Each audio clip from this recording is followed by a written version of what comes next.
Olá, essa é a disciplina de Fundamentos Matemáticos da Física B e nesta sexta aula nós vamos investigar a importante questão das coordenadas curvilíneas ortogonais.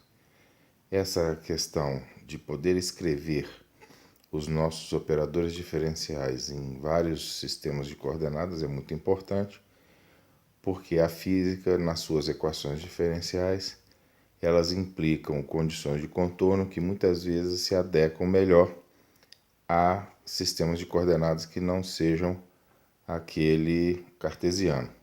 Então, é importante expressar esses operadores diferenciais que compõem as equações diferenciais da física nesses sistemas de coordenadas, de maneira a facilitar e às vezes até mesmo possibilitar a sua resolução.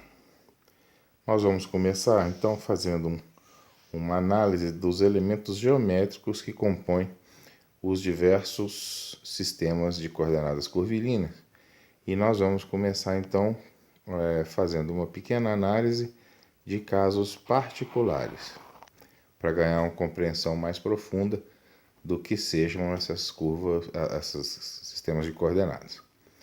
Então vamos começar trabalhando com um sistema de coordenadas esféricas e para iniciar as nossas considerações, vamos falar de curvas coordenadas e também de superfícies coordenadas.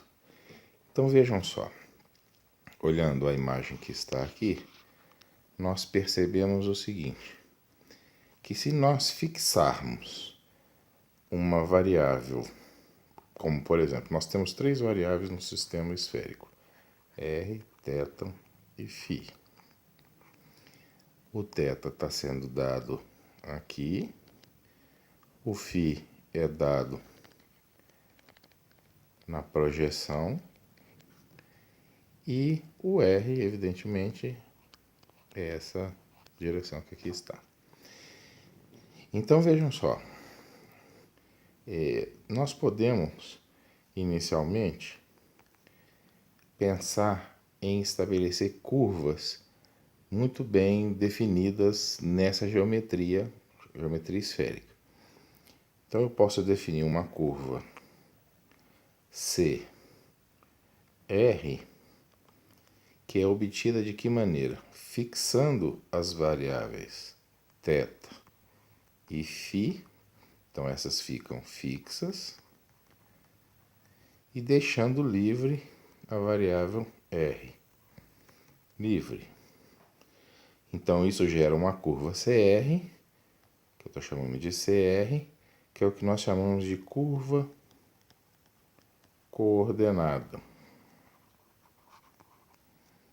No caso aqui, em R. Essa curva coordenada em R está expressa no gráfico, na imagem aqui, e é exatamente essa que aqui está. Vejam que neste ponto o θ fica fixo, o φ fica fixo, e eu vario apenas a coordenada R gerando raios, porque para cada θ e φ que eu fixar, eu vou obter um raio numa posição diferente. Ok, eu posso também obter a curva coordenada em θ. Para isso eu fixo o R e eu fixo o φ novamente. Então mantenho esses fixos e solto a variável θ, deixo ela livre. Se eu faço isso, eu obtenho uma curva coordenada em θ. Vejamos no gráfico que curva coordenada seria essa. Ora, essa curva coordenada, vejam, se eu fixar o R, eu estou sempre com este comprimento, qualquer que seja a direção. Se eu fixar o φ, eu não posso me mover com relação a isso. E quando eu soltar o θ, o que vai acontecer é que eu vou percorrer esta curva que aqui está. Ou seja, eu vou variando o θ e vou obtendo essa curva. É claro que assim que eu variar o φ, eu faço essa curva se rodar em torno do eixo Z. E assim que eu variar um pouco o R para um outro valor, que vai se manter fixo, eu construo uma curva coordenada um pouco maior ou um pouco menor, em função, dependendo de como eu varie o R. Então, finalmente, a curva coordenada φ, ela pode ser escrita como sendo mantendo R e θ fixos e deixando o φ livre. Então eu tenho aqui uma curva coordenada em φ. Eu posso fazer isso também com relação a áreas ou superfícies, se preferir. Eu posso criar um conceito chamado superfícies coordenadas. Então, é um conceito diferente chamado superfícies coordenadas. E nesse caso, lembrando que as superfícies elas têm sempre a direção perpendicular, eu posso criar uma superfície SR, que por definição é uma superfície que mantém R fixo,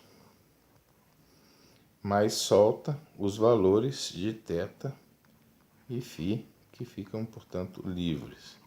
Eu tenho que manter duas variáveis livres, evidentemente, para obter uma superfície. Ok, se eu faço isso, então, a curva coordenada a qual essa superfície se refere é uma calota, que está aqui na imagem verde, é a calota verde. Vejam que ela é, em todos os pontos, perpendicular à direção R. Se eu procuro uma superfície coordenada θ, então eu mantenho θ fixo e eu vario R e φ, que ficam, portanto, livres. Como R pode variar, eu varro todas essas possibilidades. Como o φ pode variar, mantendo sempre o θ fixo, eu giro em torno do φ, gerando um cone cuja parte superior está mostrada na figura em rosa. Então seria o cone rosa. Se por outro lado eu mantenho um SΦ, eu crio um SΦ, que é a superfície coordenada em φ, então φ fica fixo, e R e θ livres. De novo, eu tenho essa variação em R, o φ está fixo, então essa superfície não pode se mexer nem para cá nem para lá, porque o φ está fixo, mas eu posso cobrir assim, variando o θ. Então a superfície que eu obtenho é a superfície azul escuro que está representada ali. E para essa daqui é simplesmente a superfície verde, que é a calota esférica.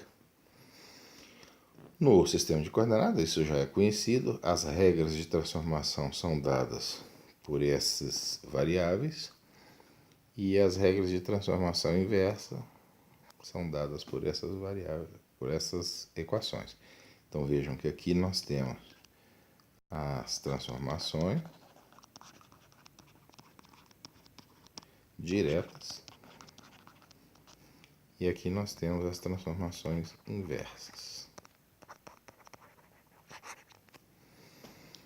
Com isso, nós então conseguimos mapear totalmente o sistema de coordenadas esférico, pelo menos do ponto de vista geométrico. Um outro sistema de coordenadas interessante e que é frequentemente utilizado em física é o sistema de coordenadas cilíndricas. Nesse caso, as variáveis são um R, que nós vamos chamar agora de ρ, para não confundir com o esférico, já que ele é dado no plano, um θ, que seria equivalente ao elemento polar também no plano, e um Z, que é o Z cartesiano usual. Nós então temos três curvas coordenadas, C, ρ. Novamente, por definição, a curva coordenada ρ vai manter θ e Z fixos e vai soltar o valor da variável R, o ρ, perdão, solto ou livre. Isso vai significar que nós teremos raios, só que agora esses raios estão no plano, porque é onde ρ se encontra. Raios no plano. Nós podemos construir a superfície Cθ, que é manter ρ e Z fixos e variar a variável θ, livre.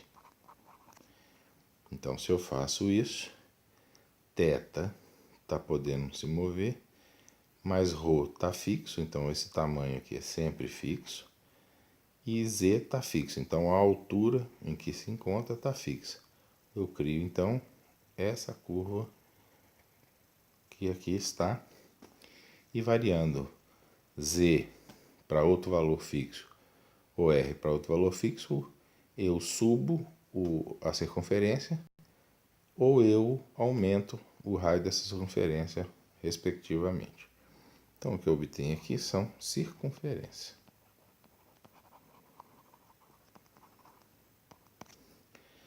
E, no último caso, nós temos o CZ, que nada mais é que o ρ e o θ fixos,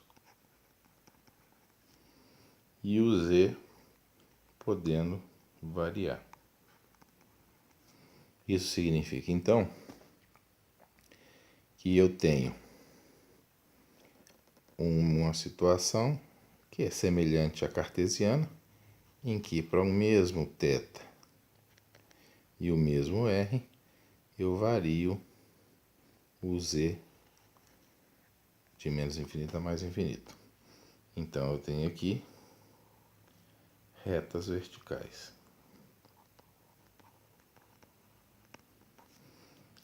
Da mesma maneira, eu posso escrever as superfícies coordenadas como sendo S e ρ, é a superfície em que nós temos o ρ fixo e o θ e o Z podendo variar, livres. Então, como o ρ está fixo e o θ, que permite que circule em torno de uma circunferência, e o Z, que permite varrer verticalmente, eles constituem a superfície representada na figura em verde. Se eu quero construir uma superfície Sθ, então eu mantenho o θ fixo e eu faço o Z e o R variarem. Então ficam livres. Ora, se o R varia, eu posso me mexer nessa direção, em qualquer situação radial. Se o θ está fixo, então vejam só, eu não posso mexer a minha superfície nem para cá nem para lá, porque o θ está fixo. Então, quando eu faço o R variar, ele cobre essa distância. Quando eu faço o Z variar, ele faz essa parte. O produto, então, o resultado final, é uma superfície representada em azul. Finalmente, o SZ, ele mantém o Z fixo, e R e θ podem variar, ou seja, estão livres. Como R e θ podem variar, agora o R vai poder se mover para cá ou para lá, em função da variação do θ, e ao mexer no seu módulo, dessa forma, ele constitui, junto com o θ, uma superfície representada na figura na cor rosa. Então essas são as possibilidades que nós temos para construir tantas curvas coordenadas, que são essas aqui,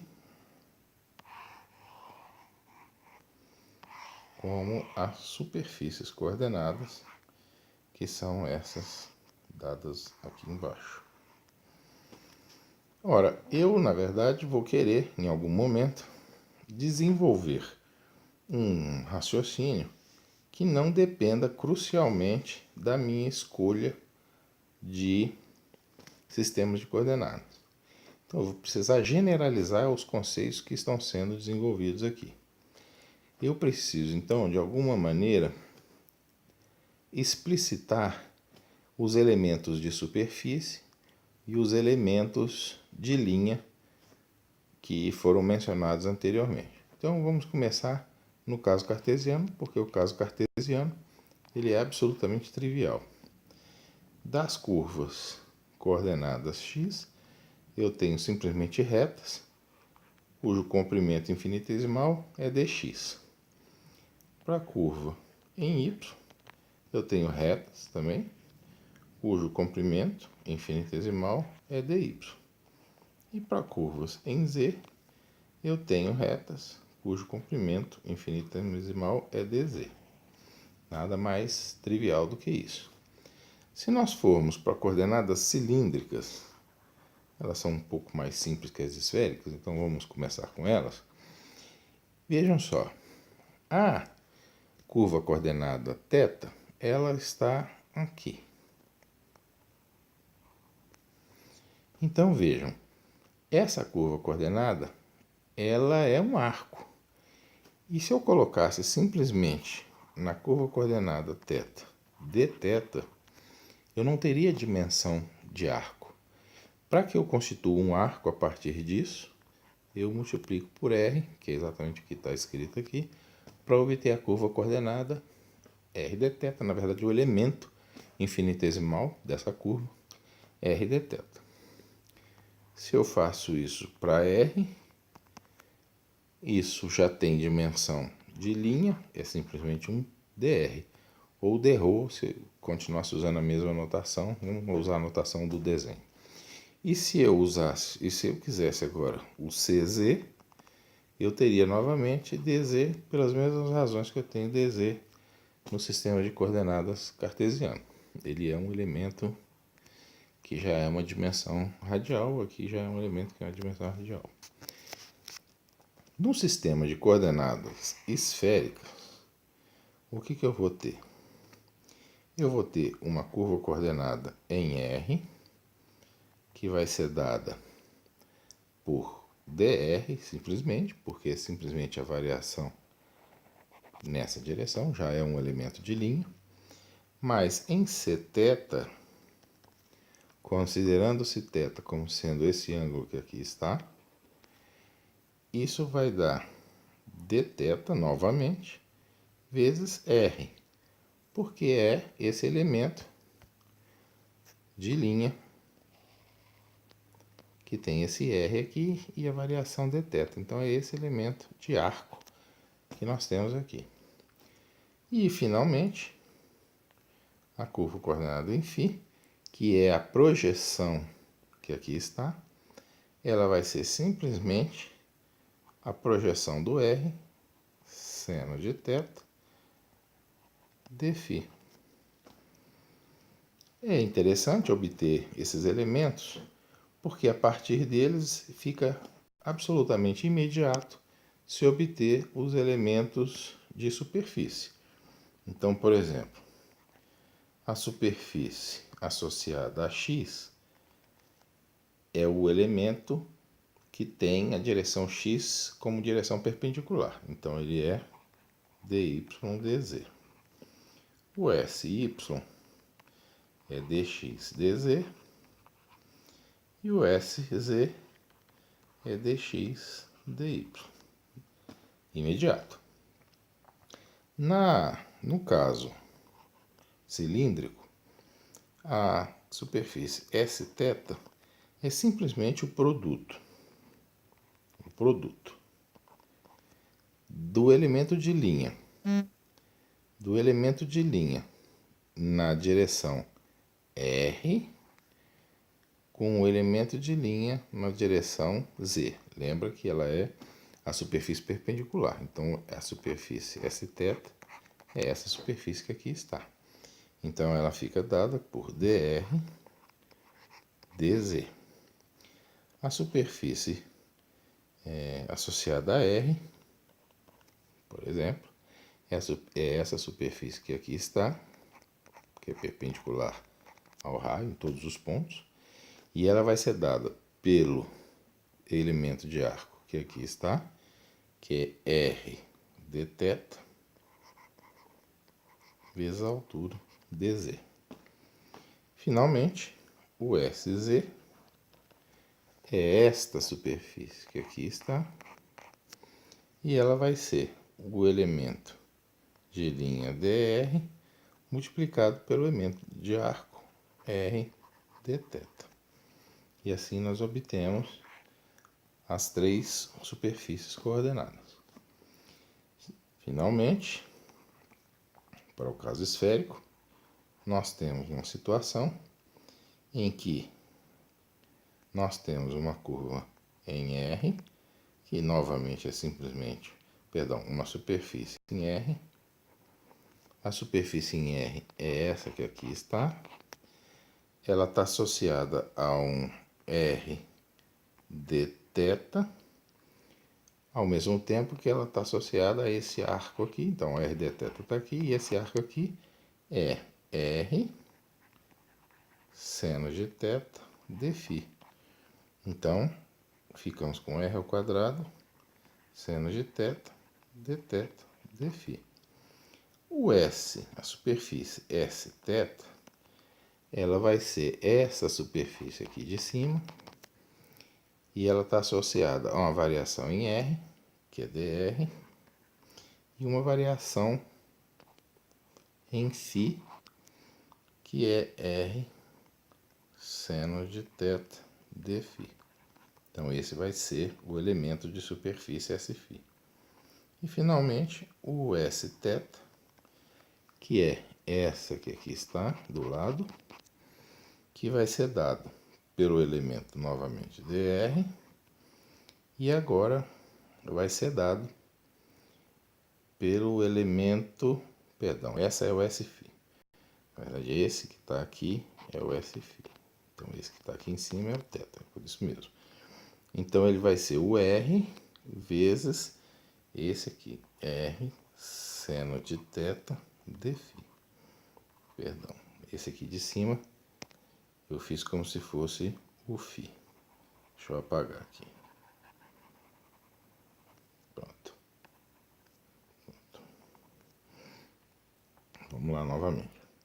Então, como é essa superfície θ, essa superfície φ, é esse daqui vezes esse daqui. Então, é R dθ, que é esse elemento de arco aqui, vezes o dr. E nós temos, então, as superfícies para cada um desses sistemas de coordenadas. Ok, mas, evidentemente, nós não queremos ter que resolver essa situação para cada um dos sistemas de coordenadas que foi especificado. O mais conveniente seria obter, de uma vez por todas, as expressões para qualquer sistema de coordenadas que nós queiramos, desde que eles sejam ortogonais. Então vamos pensar aqui num caso geral em que esta curva aqui é a curva coordenada de uma variável xi, esta curva aqui está associada a uma variável eta, essa seria a curva coordenada associada a ela, e essa curva aqui, entrando, seria associada a um zeta. Então, essa superfície, então esse aqui é o xi, esse aqui é o zeta, e esse aqui é o eta. Então, vejam só, a superfície SZ é essa superfície aqui, eu vou desenhar ela do lado. Essa seria o SZ. A superfície SXi, ou seja, perpendicular a essa direção, é essa aqui de trás. Então, eu desenharia aqui assim, tentando desenhar mais ou menos como elas estão ali. Essa seria o SXi. E a S eta seria essa que está aqui em cima, que eu desenharia assim. Então, essa seria S eta, ou ds eta, se for um elemento infinitesimal, né? Aqui nós teríamos o SXi e, bom, o S está para fora, tá lá assim, difícil de desenhar. Ok. Nós gostaríamos de criar não só uma expressão para esses SXi, S eta, S zeta, mas também para as curvas coordenadas. Como é que eu posso fazer essa atribuição? Então, uma maneira de se pensar isso é se criar um vetor R, que é um vetor posição. Então, o vetor R não tem nada a ver com o sistema de coordenadas, ele simplesmente é um vetor do tipo xi mais yj mais zk. Então, ele determina a posição no espaço.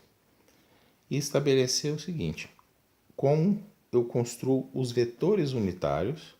Então, agora eu estou interessado nos vetores unitários, ou versores, no sistema que está sendo tratado, ou seja, no sistema em que as coordenadas são xi, eta, zeta. Veja, como é que eu construo o vetor, por exemplo, na direção xi? Eu simplesmente faço com que os meus pontos caminhem na direção xi, mantendo fixo, que é isso que quer dizer a derivada parcial, mantendo fixo todas as outras variáveis. Ou seja, eu caminho em cima de uma curva coordenada, porque a curva coordenada foi definida exatamente dessa maneira. As outras variáveis eram mantidas fixas e a variável xi era permitido que ela variasse. Bom, eu não sei se isso daqui é um vetor unitário. Então, para garantir que seja um vetor unitário, isso aqui é um parêntese, não é um módulo, eu divido pelo módulo dessa expressão. Então, isso aqui eu tenho a garantia de que é, de fato, um vetor unitário. Módulo 1. Eu vou chamar, por conveniência, este termo aqui embaixo de hxi. Então, eu posso escrever o meu xi chapéu, vetor unitário na direção xi, como sendo 1 sobre h xi dr dxi.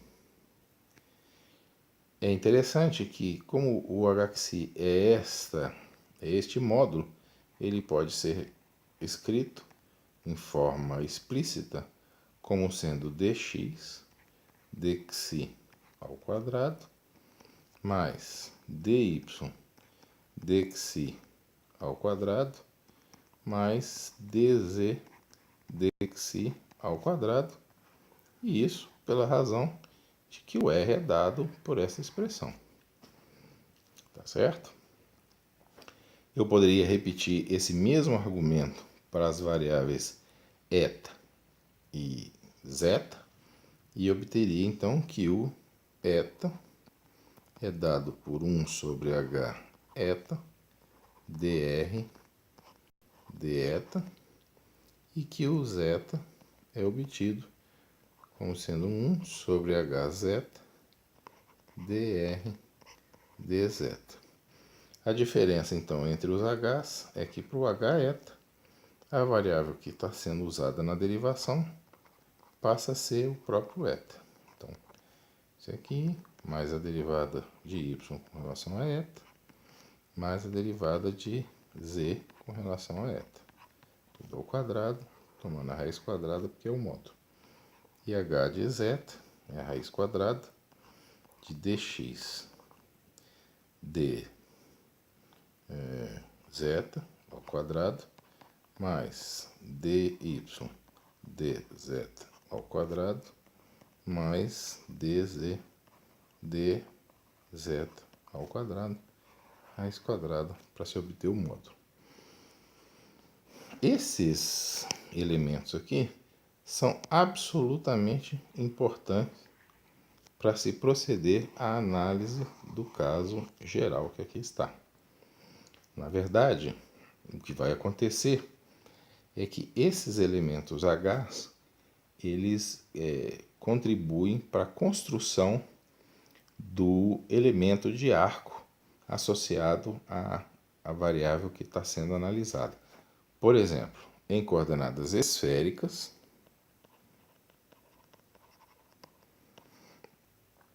HR é igual a 1, pode ser calculado, não vou fazer isso aqui agora. Hθ é igual a R e Hφ é igual a R seno de θ. Ora, se eu multiplico 1 por dr, eu tenho o CR. Se eu multiplico R por dθ, eu tenho o Cθ. E se eu multiplico R seno θ por dφ, eu tenho o meu Cφ.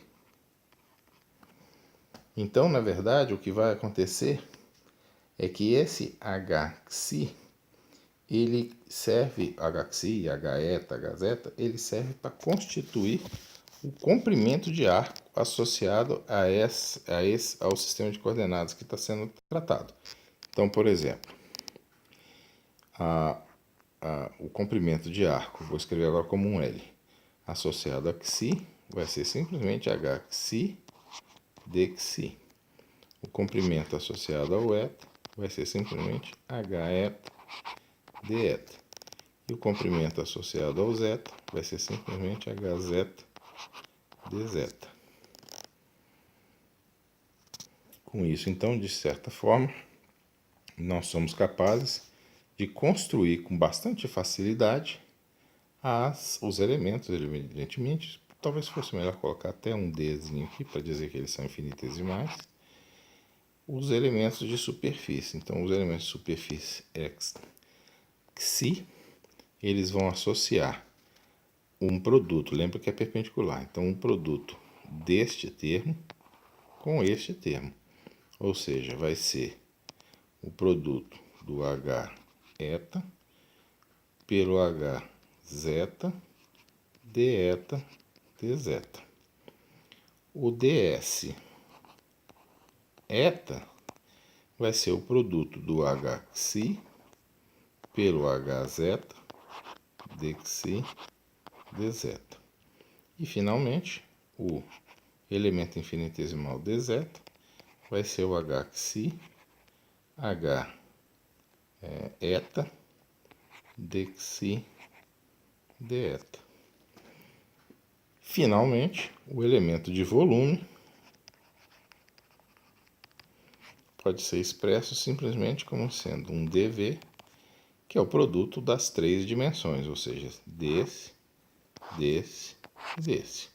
Então fica Hxi, H eta, Hz, dxi, deta, dzeta. Então, com essa representação que aqui está, eu posso falar de um sistema de coordenadas curvilíneo qualquer. O que se coloca agora é como eu posso expressar os meus operadores diferenciais nesses sistemas. Então, todo o nosso esforço para obter superfícies coordenadas, comprimentos coordenados e o volume, ele é infinitesimais, evidentemente, foi porque os nossos operadores diferenciais, por exemplo, o gradiente é dado em termos de comprimentos, o divergente é dado em termos de volume e o rotacional é dado em termos de áreas abertas. Então é por isso que eu estou construindo esses elementos, porque eles vão ser importantes para que eu possa reescrever os operadores diferenciais nesses diferentes sistemas de coordenadas. Então, o que nós vamos fazer na próxima aula é justamente passar um operador, chamado operador gradiente, para um sistema de coordenadas curvilíneas ortogonais qualquer. Aguardo vocês, então, na próxima aula. Obrigado por assistir.